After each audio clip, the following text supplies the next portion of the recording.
네, 지금 오늘 25년 7월 22일 화요일 되겠죠. 저는 그렇게 알고 있습니다. 이 아침 8시 13분 경에 지금 대통령 관저 앞에서 허브라는 분이 지금 방공연대인가요?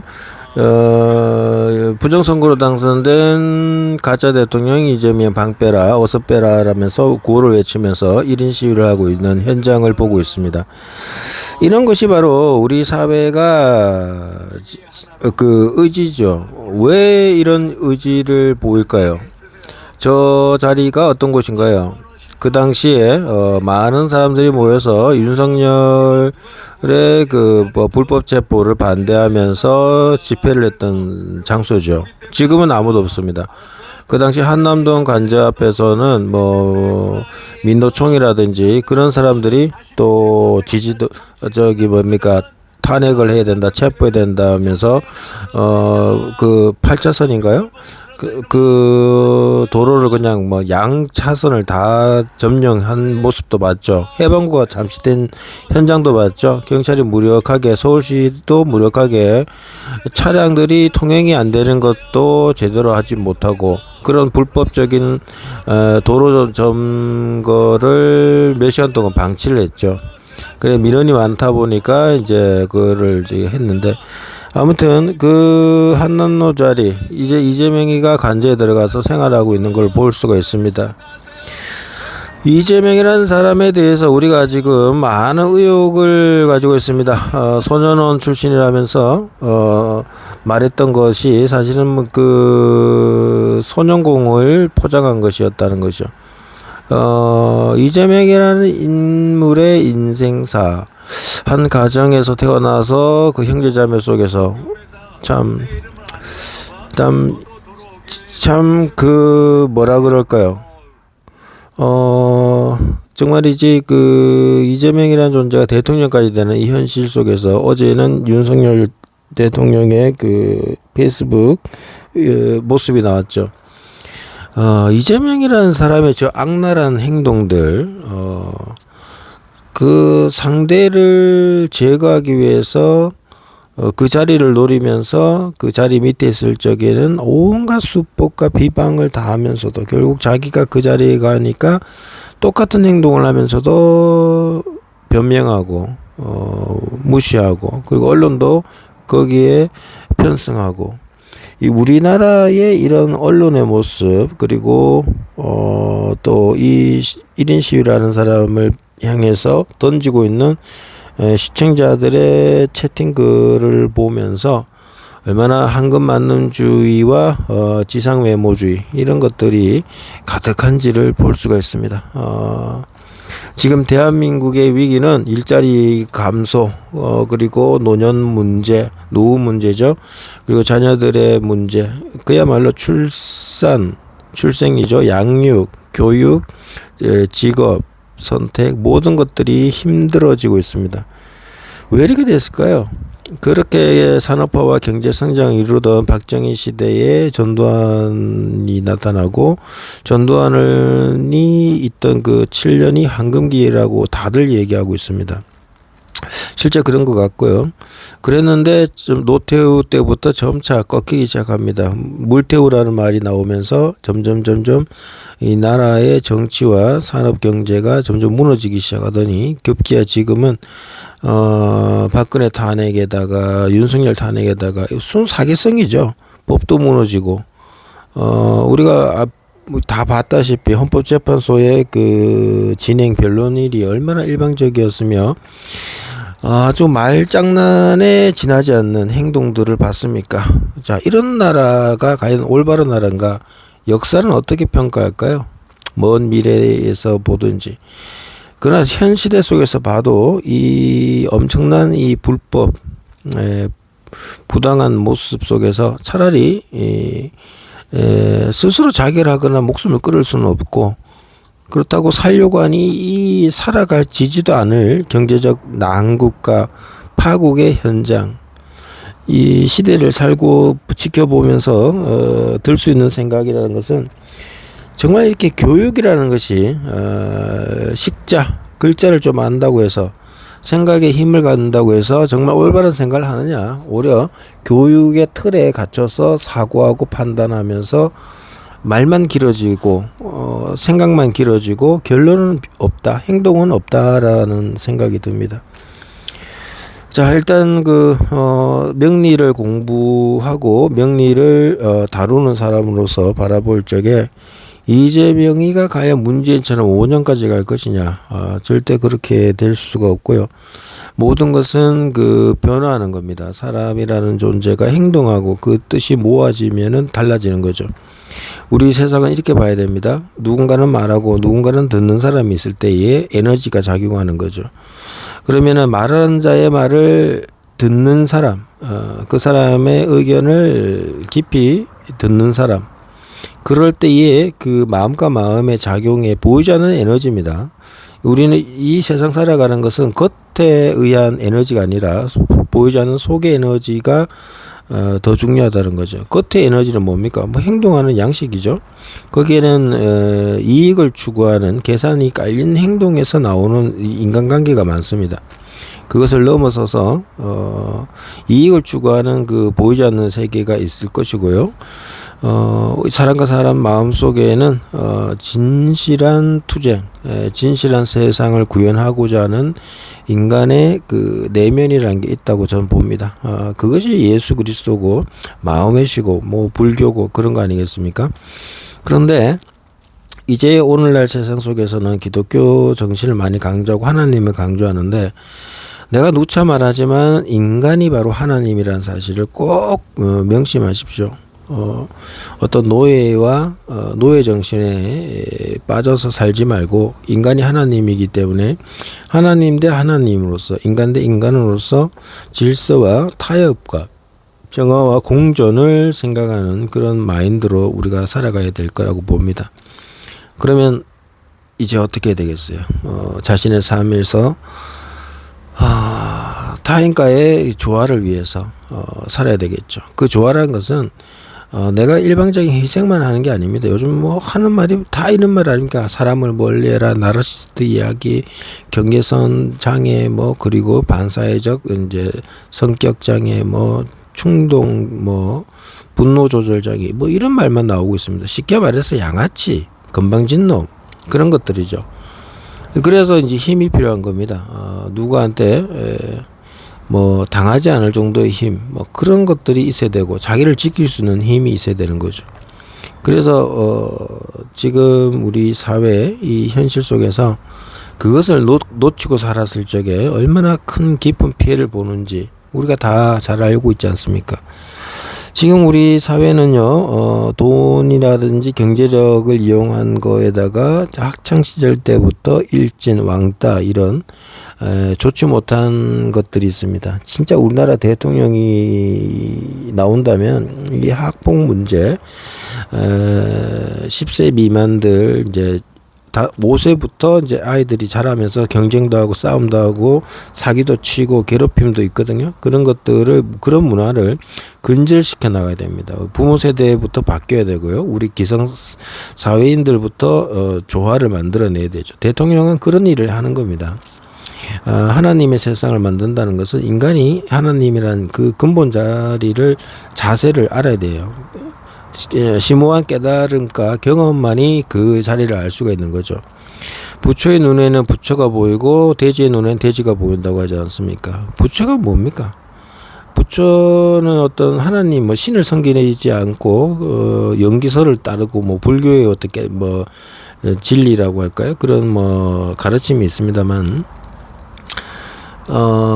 지금 우리 사회에서 기독교가 가지고 있는 이 이상한 흐름과 방향, 중국이 개입되어져 있다는 말도 있고요. 그래서 진정한 기독교 정신은 뭐냐는 겁니다. 진짜 기독교는 뭐냐 하는 거예요. 기독교가 어디서 나왔습니까? 천주교에 나왔고, 천주교는 어디서 나왔습니까? 고대 기독교죠. 자, 그러면 고대 기독교에서 핵심은 예수입니다. 예수는 무엇을 말했습니까? 그리고 또 예수라는 존재를 설파하고 하나님을 얘기했던 사도 바울이라는 존재는 뭡니까? 결국 사도 바울이 무조건 전도하지 않았어요. 그 당시에 아름아름으로 예수의 죽음과 함께 하나님에 대한 세상, 내세의 세상, 현실에 대한 이해, 그러면서 삶을 살아가는 자들이 공동으로 모였던 거죠. 그런 형태가 바로 이슬람이 만들어지는 계기도 되는 거죠. 그러면 그 당시에서는 삶과 죽음의 의미와 그 당시 사회 시대의 상은 뭐였냐 이런 거예요. 우리가 2000년의 역사를 꼼꼼하게 보면요, 그 이전의 수천 년 역사도 있다는 거죠, 인간이. 예, 그러던 것의 흐름 속에서 지금 뭐 자동차가 다니고 비행기가 뜨고 하는 이런 세상 속에 살고 있지만은 인간의 근본적인 자리는 결코 별로 바뀐 게 없습니다. 하나님이라는 존재는 우리가 각자 개인마다 다 느끼고 있는 보이지 않는 세계, 영적 세계이고 그 영적 세계의 에너지가 삶을 바꾸게 되어 있습니다. 교회 가서 뭐 기도하고 빌고 하는 거, 사실 종교 행위, 뭐 행사들 자세히 보면요, 결국 고대로부터 가지고 있는 인간의 심리 그 습성, 그런 것과 연관이 많죠. 우리가 보면은 그 몸을 떨고 기도하고 노래하고 찬양하는 거 다 우리 마인드를 바꾸고 가는 거예요. 예, 디렉터죠, 디렉터. 조종자, 뭐 이렇게, 디렉터, 감독하는 그런 자에 의해서 우리가 분위기를 타고 자기를 개방하고 새로운 걸 받아들이고 하는 감정의 어떤 그 충전이기도 하고요, 방전이기도 합니다. 늘 내면을 괴롭혔던 감정 상태를 방류시키고 방전시키고요, 써버리고 새로운 에너지를 이제 충전하는 어떤 감정 정화의 작용으로서 종교가 자꾸 움직이는 거죠. 결국 그래서 뇌의 시냅스 활동을 적극적으로 돕고 하나의 회로망이 연결되는 그런 구조로 간다는 거죠. 자, 그래서 지금 이제 우리가 뭐 말을 하는 사람이나 말을 듣는 사람이나 결국에 자기 뇌의 시냅스 에너지 프로그래밍 하고 있다는 거죠. 의사결정이라든지 자기 개인의 마인드를 의사결정을 이렇게 조직화해서 이제 삶의 자세를 만들어가는 거라고 봐야 됩니다. 그래서 이런 얘기를 하고 있는 거고요. 지금 우리 사회가 어떤 공감과 지지를 해줄 줄 모르고 그저 상대를 상호 비방하기 바쁘고요. 자기가 특별하게 보는 존재는 무장 우상화시키고 적극 지지만 하는 이런 양상이죠. 어떤 하나의 그 대상에게 모든 것을 우상화시킬 필요도 없고요. 모든 것을 비난하고 바라볼 필요도 없겠죠. 우리는 적절하게 바라볼 수 있는 그런 안목이 필요하다, 행동이 필요하다고 보고요. 지금 사회 속에서 살아가려면 독해져야 됩니다. 독하지 않으면 살아갈 수가 없습니다. 사람들마다 쏟아내는 악의 덩어리를 너의 덩어리, 너의 것이지 이렇게 바라보면 되는 거고요. 이재명이라는 정부가 가고 있는 모습은 정말 이 조선 시대가 얼마나 더러운 시대인가를 생각해 보게 됩니다. 조선 시대가 가지고 있던 부익부 빈익빈 계급 사회가 얼마나 무서운 사회인지, 지배계층이 되고 피지배층을 영원히 피지배계층으로 놓으려는 모습. 강선우가 그 대표적인 주제 아니겠습니까? 강선우라는 존재가 욕을 먹는 이유가 뭐냐? 우리가 국회의원 그 보좌관들은 사실 그 정치의 그 뭐 다음 바로미터죠. 어떤 의원 밑에서 정치 보좌를 하면서 지역구 출마라든지 뭐 그런 것들이 흔합니다.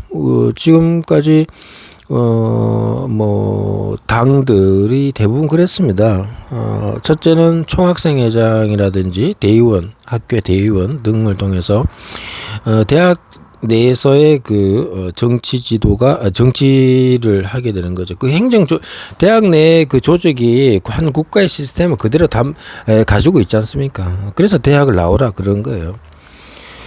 그래서 이제 학생들의 투표, 총학생 회장을 뽑고 대의원은 이제 국회 역할이고 총학생은 행정부 역할이고요. 뭐 자경당도 있고 그렇지 않습니까? 규찰단 그런 게 있고 경찰 조직이죠.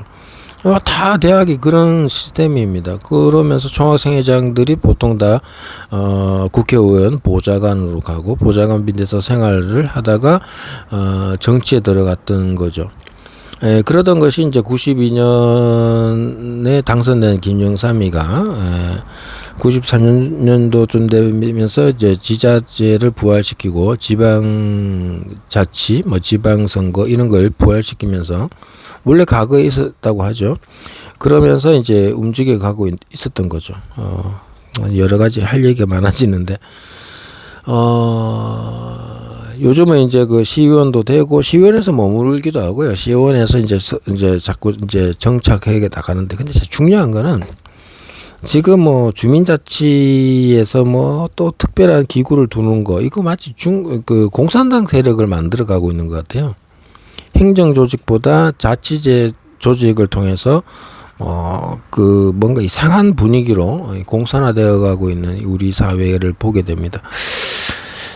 사실 그 우리가 자치센터에 여러 가지 뭐 협의 기구를 두고 그 행정동 속에서의 그 주민들의 의견이라든지 이런 걸 수렴해 가고 발전시켜 나가면 좋죠. 정말 좋죠. 그런 것도 대통령은 살펴봐야 된다. 자, 일단 대통령이면 이제 우리나라에서 전체적인 그 가계 대출 그리고 개인 대출 사항을 살펴보고요.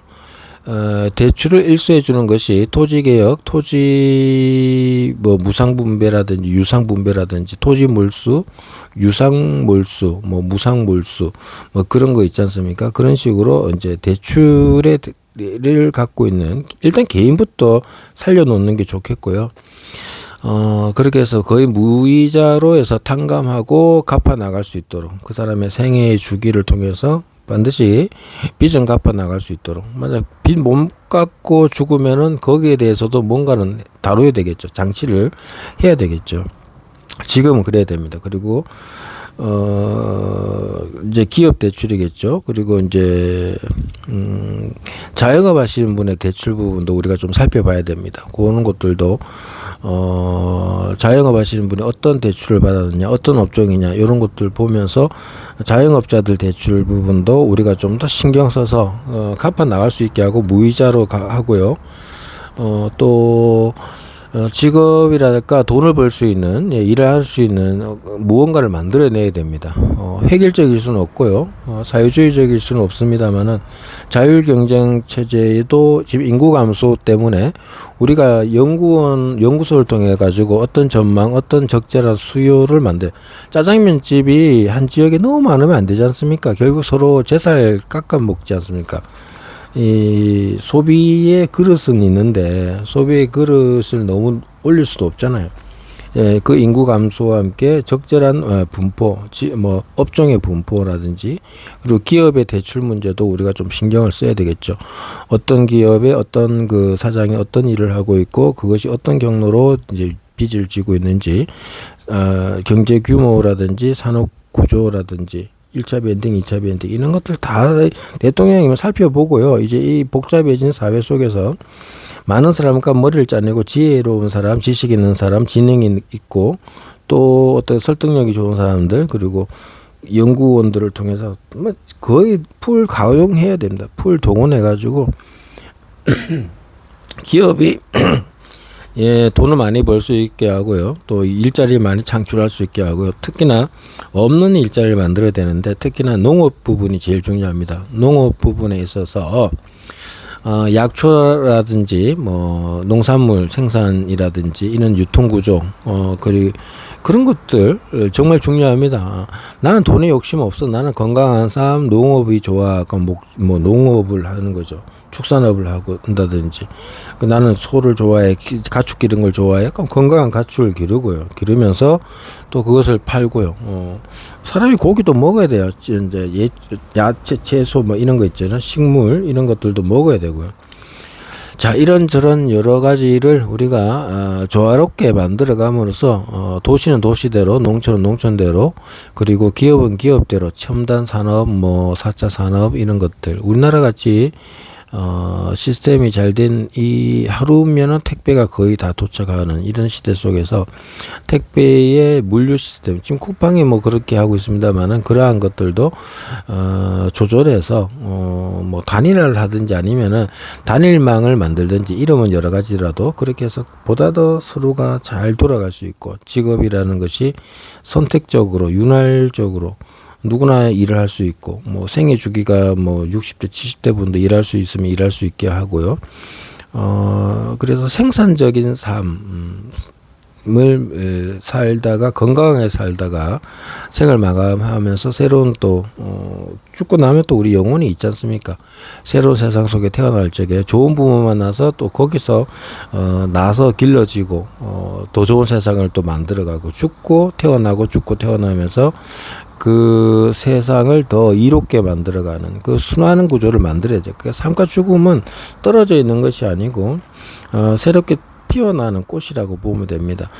이번에는 이렇게 살다가 죽어도 다음 생에는 뭐 어떤 집안에 태어난다는 거, 어떤 확증적일 수도 있을 정도로 너무나 좋은 세상이 되었으면 좋겠습니다.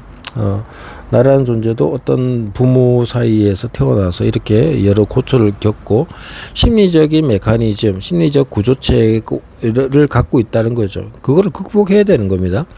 우리가 흔히 말하기를 태어나기 전에부터 서약을 하고 뭐 이런 프로그래밍 되어져서 뭐 그렇다고 하는데, 저는 거기에 그 동의도 하고 수긍도 합니다만은 거기보다 첨가되는 요소가 있다는 거죠.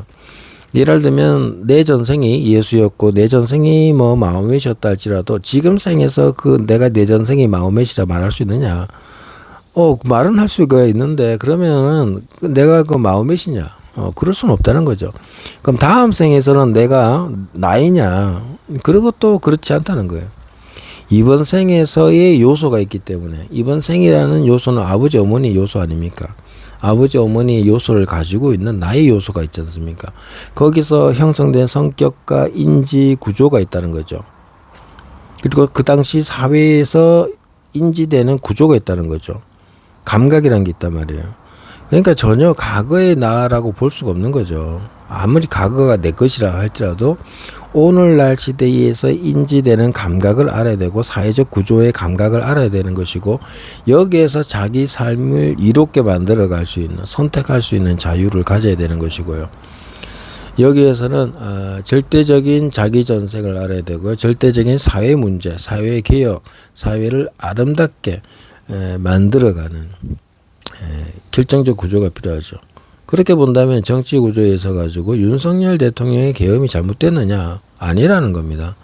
공산화 세력이 우리나라를 선거제도를 통해서 점령해 가고 있던 국가적 위기 속에서 계엄을 선택한 것이었고, 그것은 성공할 수 있었는데 한동훈 같은 자가 나타나서 완전히 망쳐버렸다는 거죠. 그만큼 적의 세력들이 너무 강했다. 너무 요소에 포진되어져 있었다는 사실을 우리가 알아야 됩니다. 내가 내한테 관심 있는 사람이 백리, 천리, 만리 떨어져 있어도 그 사람이 감정 상태가 기쁘면 나도 기쁘고, 그 사람이 뭔가 나를 통해서 기뻐하는 걸 내가 느낄 수가 있고, 그죠? 그런 것들이 다 어디서 나옵니까? 텔레파시인가요? 주파수인가요? 사람과 사람끼리 개인 간의 채널에 의한 주파수 송수신인가요? 그런 게 있죠, 사람들. 자, 인간이라는 하나의 그 덩어리, 개체 속에는 뭐 놀랍지 않습니까? 우리가 핸드폰 통해서 데이터를 주고받으면서 정보를 보고 있고, 전기 신호로 기계가 돌아가고 있지 않습니까? 사람의 몸도 전기적 신호가 미세하게 흐르기 때문에 돌아가고 있지 않습니까? 어린아이들은 뭐 6.5V까지 되는데 왜 나이가 들면 2.5V밖에 안 되냐? 그 이제 기능이 많이 낡아서 그렇지 않습니까? 왜 체온이 떨어지냐? 지방이 왜 축적되느냐? 우리가 지방이라는 것도 자꾸 체온이 낮아짐으로써 그것을 이제 어떻게 보완하기 위해서 자꾸 지방층을 두껍게 해서 체내 열을 이제 지켜나가다 보니까 지방이 두꺼워진다 하잖아요. 그러니까 활동력을 늘려서 몸을 데피면은 체온이 1도 올라가면 암세포라든지 병균이 많이 사멸한다지 않습니까? 우리가 열난다는 거, 아프다는 거는 우리 몸을 뜨겁게 해서 병균을 죽이기 위해서 일어나는 현상이라고 하지 않습니까? 우리가 뜨거운 에너지, 이 빛과 열의 에너지가 우리 몸에 있으면 항상 건강한 거죠. 빛과 열은 어디서 나옵니까? 우리가 말을 한다는 것, 또 생각을 한다는 것, 누구의 말을 집중해서 듣는다는 것이 바로 내 안에 어떤 에너지, 전기적 자극 신호를 활성화시키기 때문에 우리는 말하는 것도 중요하고요, 듣는 것도 중요하다는 것이고, 말하고 듣고 속에서 그 안에 들어가 있는 숨겨진 에너지, 보이지 않는, 언어로도 표현할 수 없는 그 마음의 상태의 감정을 받아들이는 거죠. 우리가 만약에 토끼가 있다면 토끼는 분명히 눈을 뜨고 호흡을 하고 감정이라는 게 있습니다. 그러나 우리가 인간의 소리로서 서로가 의사소통이 되나요? 안 되잖아요, 솔직하게. 그러나 우리는 보면 알잖아요. 토끼가 편안하다, 또 토끼가 배가 고파한다, 그런 거는 우리가 알 수 있잖아요. 토끼가 원하는 게 뭔지 알아차린다는 그것은 뭘까요? 목말라오는구나, 물을 준다든지, 배고파하는구나, 뭐 밥을 준다든지, 또 어떤 특정한 간식을 좋아하는구나, 그걸 요구하는구나, 그런다든지 알아차린다는 거죠. 그리고 실제 토끼도 배가 고프면은 적극적으로 사람한테 와서 앵기죠. 어떨 때는 맨날 도망 다니고 손에 안 잡히려고 막 그래 도망 다니다가도 배가 고프면 와서 자꾸 뭐 끙끙거리죠. 사람도 마찬가지입니다. 사람도 뭐 정신적인 욕구 뭐 이런 것들이 배가 고프면 찾아러 다니게 돼 있습니다. 예, 찾게 돼 있어요.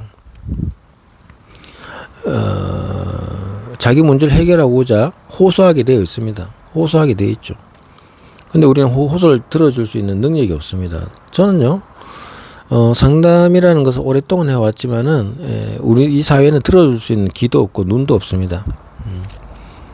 진짜 없습니다. 우리 일반인들. 그는 특별한 훈련을 어린 시절부터 하지 않고는 절대로 상담의 능력을 발휘할 수가 없어요. 상담이 가지고 있는 그런 어떤 그것을 가질 수가 없다는 거죠. 참 특이한 인생을 살아왔고요. 또 특이하게 살아가고 있습니다. 우리 뭐 사실 예수도 그렇고 부처도 그렇고 우리 유명한 분들인데 그 사람들은 상담의 대가들입니다. 정말로 자기의 어떤 깨달음과 가르침도 가르침입니다만은 뭐 항상 그 누군가를 상담해 주는 거잖아요. 사실 예수도 그렇고 그렇습니다. 교육자예요, 교육자. 그 사람들은 자기가 깨달은 것을 교육하는 사람.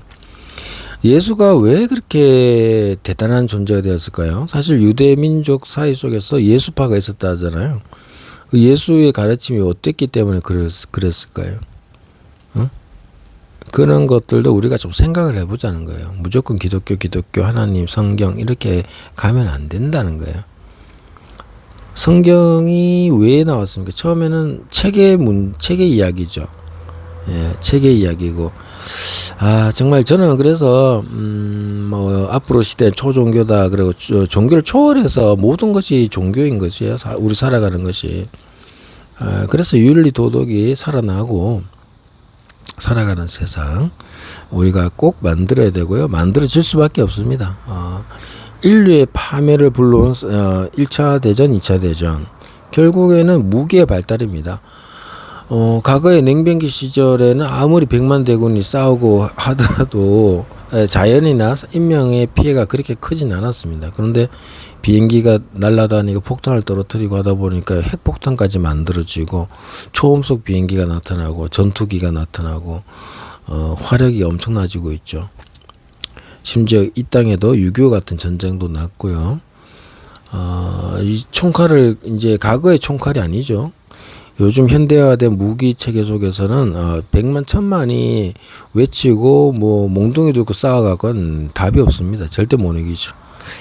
대신에 민주주의 제도 속에서 입김을 내고 자기 소리를 하고 뭉치고 단합된 모습 그리고 그런 것들이 왜 중요하냐 말했죠. 말하고 듣는 것은 너무 중요하다. 근데 말을 하는데 한 명만 듣고 다수 두 명 세 명이 비방하면은 그 에너지는 반감이 되겠죠. 그 듣는 한 명이 아주 위대한 존재면은 또 모르겠습니다. 하나님 같은 존재면 그런데 그렇죠. 예, 그래서 두 명만이라도 합심하면요 어느새 세 명을 만들어내고 수백 수천을 만들어낼 수는 있어요. 왜냐? 말하는 자와 듣는 자의 상호작용에서 깨달음이 생기거든요. 사람은 반응을 하게 되어 있습니다. 사람마다 똑같을 수가 없거든요. 그래서 만약에 한 명이 있고요. 그 한 명을 들어주는 사람이 있고 이 두 명만 나타나면은 나머지가 뭐 10명, 100명이라도 그 사이 한 명 한 명이 마음을 바꿉니다. 자기의 조직이라든지 자기의 테두리, 울타리를 벗어난 생각, 행동을 하면서 참된 것을 쫓아가죠. 왜? 그것이 이로우니까. 왜 이로울까요? 첫째, 정신 건강에 좋고요. 육체 건강에 좋고 그런 게 있습니다. 그래서 공산주의가 사실 그랬지 않습니까? 뭐야 새로운 사상. 근데 좋은 거래. 그게 어떻게 좋은 거야? 듣다 보니까 그렇네 가면 내 목소리를 바쳐서 싸우리라 이래 되는 거죠. 근데 그렇게 됐나요? 결국 전제주의 국가가 되고 이런 독점 권력이 만들어낸 비극은 우리가 오늘날까지 갖고 있지 않습니까? 그러니 우리가 이제 가야 될 길은 지금 이러한 전제주의 국가로 가고 있는 그 세력들에 의해서 우리의 자유가 뺏기고 생명이 뺏기지 않도록 우리가 신경 써야 된다는 거고요. 움직여야 된다는 겁니다. 가만히 있으면은 당합니다. 행동하고 보여줘야 되고요. 행동하고 보여주기 전에 우리가 서로의 감정, 메시지를 잘 들어줄 필요가 있습니다. 한 사람이 모든 걸 완벽하게 다 알고 다 행동할 수는 없습니다. 같은 편끼리도 누군가는 좀 비난할 수도 있고 비난보다는 비판이겠죠. 비난이 아닌 비판하는 것을 듣고 그 비판한 부분을 통해서 좀 더 보완해가는 그런 자세가 필요하다는 겁니다. 그래서 좀 더 완성되고 확실하게 완성되고 전투적이고 그래서 전술 전략 계획이라는 것은 항상 바뀌지 않습니까? 수정되고 보완되면서 우파라는 분들 다 마음속에는 이재명이 잘못되었고 민주당 부정선거 다 이해합니다. 인간이면 부정선거를 알 수가 있고요. 부정선거를 알면은 용서할 수가 용서하면 안 되죠. 민주주의제는 선거인데 선거를 갖다가 훼손시키는데 그걸 보고도 참는다? 그러면은 이거는 안 되죠. 큰일 나죠. 자, 그런 사람들이 자꾸 늘어나니까 부정선거도 일어나는 것이고 눈속임도 하고 폭력이 시작되는 겁니다. 그러면 이 세상은 뭡니까? 결국 폭력의 세상이죠. 권력의 세상이죠. 그런 식으로 한순간에 다 뺏기는 거예요. 네, 방관하면 안 됩니다. 그래서 싸우다 보면 설득되게 되어 있습니다. 싸움이라는 거는 싸움을 통해서 친해지고 싸움을 하면서 설득이 되는 거죠. 물러나주고 상대 요구만 들어준다고 되는 건 아니라는 거죠. 상대 요구를 들어주다 보면은 모든 걸 다 뺏깁니다. 우리는 확실한 선을 그어야 되고 그 선을 넘어서면 우리가 발포도 하고 그러지 않습니까? 그런 것을 무시하면 인생이 완전 조져버린다. 조져버리고 나서는 회복이 불가능하다는 거잖아요. 그래서 제 인생 경험이기도 하고 지금 오늘날 2025년 예수가 이제 한 25살쯤 됐는데 예수의 25살 때 어떤 심정이었을까 우리 한번 생각을 해보자고요. 얘가 이제 5년 뒤면은 공생애를 선포할 텐데 얘가 갑자기 공생애를 선포했겠습니까? 예수가 뭐 석가모니도 그렇죠. 응? 그 사람이 왜 이 왕가의 자손으로서 좋은 교육과 좋은 걸 먹고 애도 낳고 하다가 왜 출가를 하게 되고 깨달음을 통해서 진정한 삶과 죽음을 초월한 삶이 무엇인가 깨달았느냐. 그 무소유잖아요. 부처가. 예수도 거의 그렇죠. 예수는 그 당시 시대 속에서 있는 걸 다 버리고 나를 따르라. 내가 돈이 많은데 당신이 가르치면 좋은데 참 좋다. 나 어떻게 하면 좋겠냐. 다 버리고 나를 따르라. 다 버린다면 어디 누구한테? 예? 버리는 건 결국 나한테 기부하라는 거잖아요. 네 재산을 다 나한테 맡기고 오라는 거잖아요. 근데 그러기는 싫다, 못하겠다 이렇게 되잖아요. 자, 우리가 돈을 쓴다는 것은 분명히 영향을 줍니다. 내 가진 것에 뭐를 준다는 건 대단한 거죠. 우리가 일을 하고 돈을 버는 것도 상호 교환입니다. 그래서 똑같아요. 돈을 주는 입장도 최소한 적게 주고 싶고, 일을 해서 돈을 받는 사람도 이제 자기는 에너지를 아껴야 되겠죠. 일을 최소한 하고 돈은 최대한 받을 수 있는 구조로 가고 있죠. 근데 최저임금 자꾸 만들어 놓으니까 자꾸 잔머리만 굴리게 되죠. 과거에는 최저임금보다는 그냥 이렇게 사회적인 암묵적인 묵시적인 어떤 규정, 서로의 합의적인 금액이 있었습니다. 그래서 40만 원짜리 일을 하면 40만 원짜리 일을 하는 대로 보람이 있었고요. 120만 원짜리 일을 하면 거기서도 그 나름의 합리적인 구조가 있었어요. 그 직장 내에서 일의 성격에 따라서. 그런데 일의 성격이 다 천차만별한 곳에서 무조건 최저임금을 적용시켜 놓으니까 이 사회가 이상하게 가고 있는 것 같습니다. 나는 앞으로 내가 대통령이라면 최저임금 제도를 폐지할 겁니다. 알아서들 월급 주고 가라. 사회적인 거죠. 강제적인 그 최저임금 그거는 아니라고 봅니다. 우리가 진짜 그 직업의 성격을 통해서 또 일의 근무 형태라든지 그런 게 있기 때문에 최저라는 것은 뭡니까? 내가 여기 최저가 10,000원이면은 최저 10,000원이잖아요. 그러니까 30,000원도 줄 수 있고 50,000원도 줄 수 있는 거 아닙니까? 근데 그렇게 되나요? 자꾸 최저에만 맞추려고 하는 거지. 오히려 최저에만 맞추려고 하고. 근데 또 성과급이 있고 이게 뭡니까? 차라리 최저임금 폐하고도 나름의 월급을 만들어내고 하는 거지 않습니까? 그러니까 최저임금은 아무 의미가 없는 거예요. 괜시리 올리고 물가가 올리는 작동만 하는 거죠. 그렇지 않습니까? 최저임금 없어도 여기는 월급이 200만 원이다, 여기는 1,000만 원이다, 그렇게 될 수 있는 거잖아요. 그러니까 사회적 위화감이 되니까 최저임금으로 하니까 기본급 얼마다, 그리고는 연장 수당, 상여금, 배당금, 별의별 형태로 1,000만 원짜리 월급, 1,000만 원짜리 월급이 그대로고, 그죠? 그냥 우리가 서로 속이는 것 같습니다. 속고 속이면서 이러는 사회는 아닌 것 같습니다. 그래서 일단 제 구조는 가계대출, 개인대출에 있어서 이건 극복해야 됩니다. 자꾸 빚을 내고 살아가게 만들고 일자리는 없고, 일을 하면 사람들이 악의 구동텅이 속에서 살아갑니다. 서로 뒷담화하고 사내 정치를 하고, 이런 구조 속에는 결국에는 힘으로만 대응할 수밖에 없습니다. 입사해서 눈치 보고 어떻게 여기를 정복할까, 그런 생각을 품다가 때가 되면 싸워야 되고, 싸워서 승기를 잡고 자기 자리 주도권을 계속 유지하고, 이게 사회생활이라는 거죠. 이게 올바른 올바른 사회생활 기조인가요? 아니죠. 거기서 10년, 20년, 30년에서 노후 자금 늙고 나중에 병들고 그렇게 죽어가는 것이 인간의 영혼의 성숙이 일어날까요? 요렇게 일단 얘기하고 마치도록 하겠습니다. 감사합니다.